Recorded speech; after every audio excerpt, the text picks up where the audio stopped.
Okay, brothers and sisters of the leaf, welcome back to True North Cigars. In today's segment, I'll be smoking the Cadet 263. What makes this unique? It uses Cuban seeds. It's made from Cuban seeds that are grown in Canada. How about that? This being a Canadian podcast, what else can we do, right? So, I've already cut.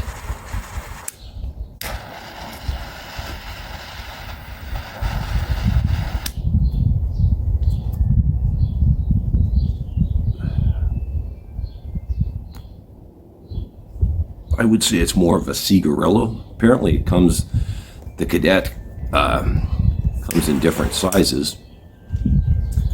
Right. Now this one, like I said, is more of a cigarillo.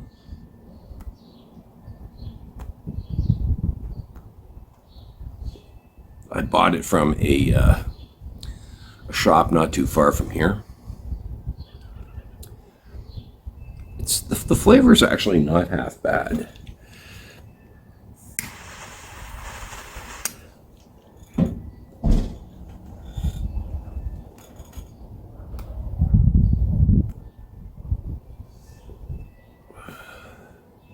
So I'm going to move forward on this. But while I do, I'll share a few things with you here. First of all, I haven't quite decided what we'll be doing with with this particular podcast, whether it will be weekly, bi-weekly, monthly, or kind of as the material goes along. But so far, the feedback I'm getting, even with the first segment that I released there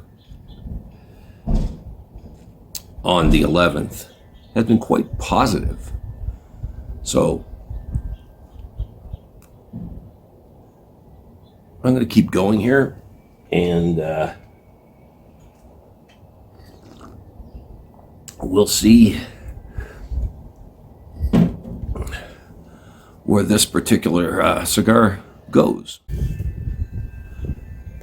Okay, so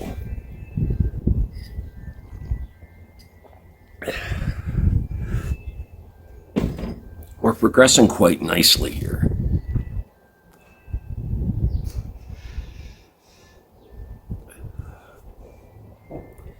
To be honest,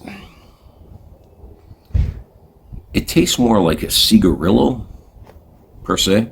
Not a big fan of those, to be honest with you.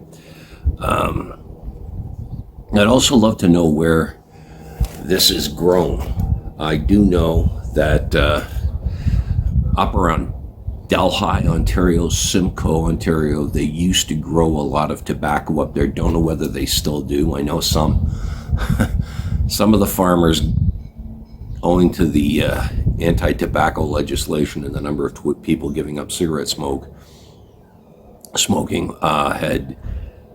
they were growing peanuts and even ginseng, go figure, back by the late 90s. In this case, I don't know where they would have grown this.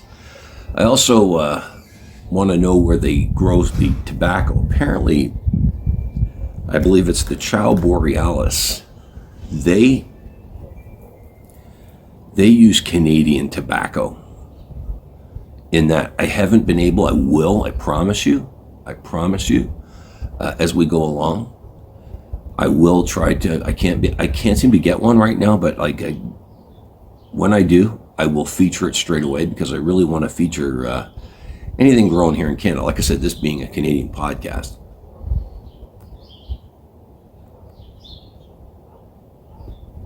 But yeah, I'm going to try to bring that on here. This, like I said, more like a cigarillo. There's not a whole lot of flavor to it.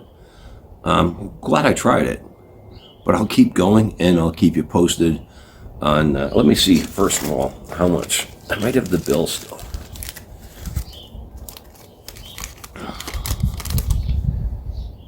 Yeah, 263 Cadets. It was $5.95 here in Canada. Well, you get what you pay for with cigars. I think you'll agree with me. You may or may not agree with me there, but I believe you do. You can get good, cheaper cigars. Like I said, this is more of a cigarillo, but let's keep going. So, fairly far along here, ash just fell off. Another thing I'm countering with this particular, this Cadet here, is the draw's a tiny bit tight.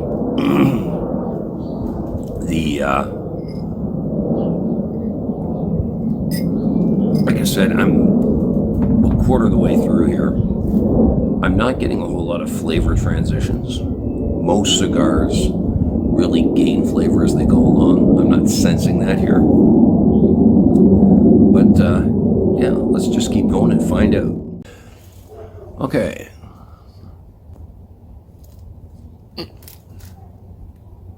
At about the halfway point here. Like I said, so far it's rather forgettable. But like I said, tobacco having been grown here in Canada, even if it was with Cuban seeds, I had to try this. So, but I'll keep going. I want to ask you though, did you give any thought to the some of the things I discussed in the inaugural segment?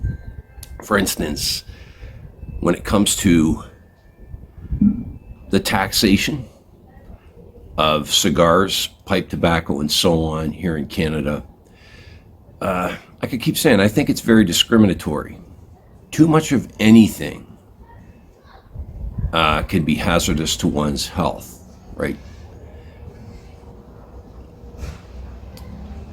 You know, too much coffee. And some people, that's fine. I've known people that drank coffee by the liter in a day. You know, too much of that can harm your health, right? Too much of a lot of things can harm your health, right? And let's not even talk about the effects of processed food.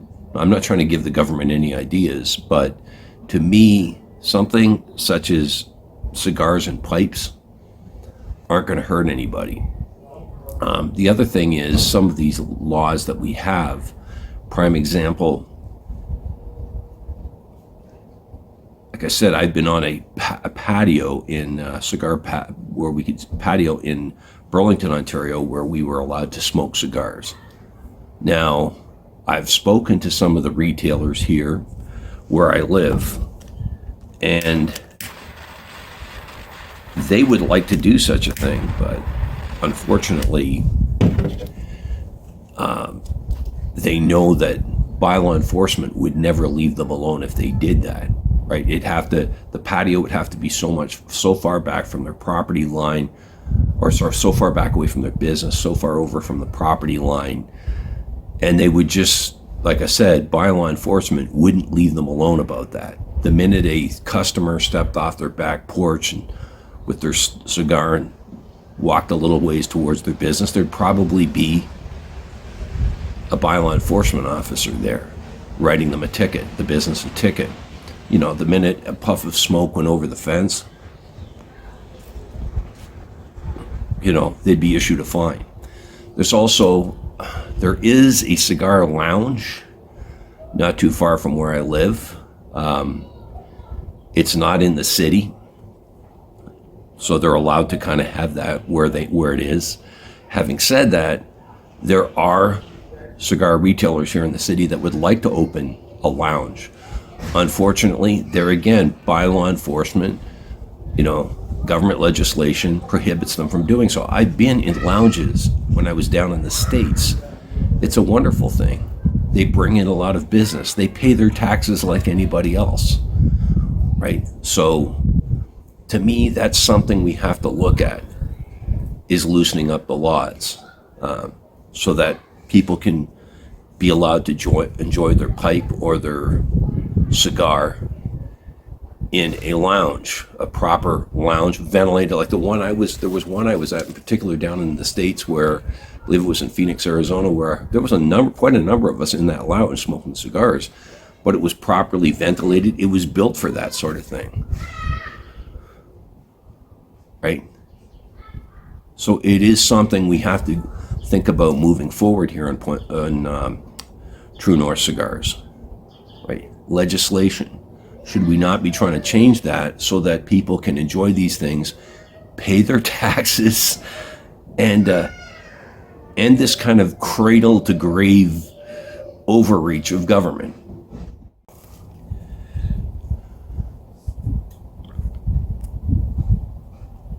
So that's how far I am along. I I think I've come as far as I want to go with this particular, I don't know whether to call it a cigar or a cigarillo, but I'll leave it there for now. Like I said, would I recommend it? Well, maybe for a beginner, but that's all I have for you today. Folks, until next time, stay smoky, smoke 'em if you got 'em.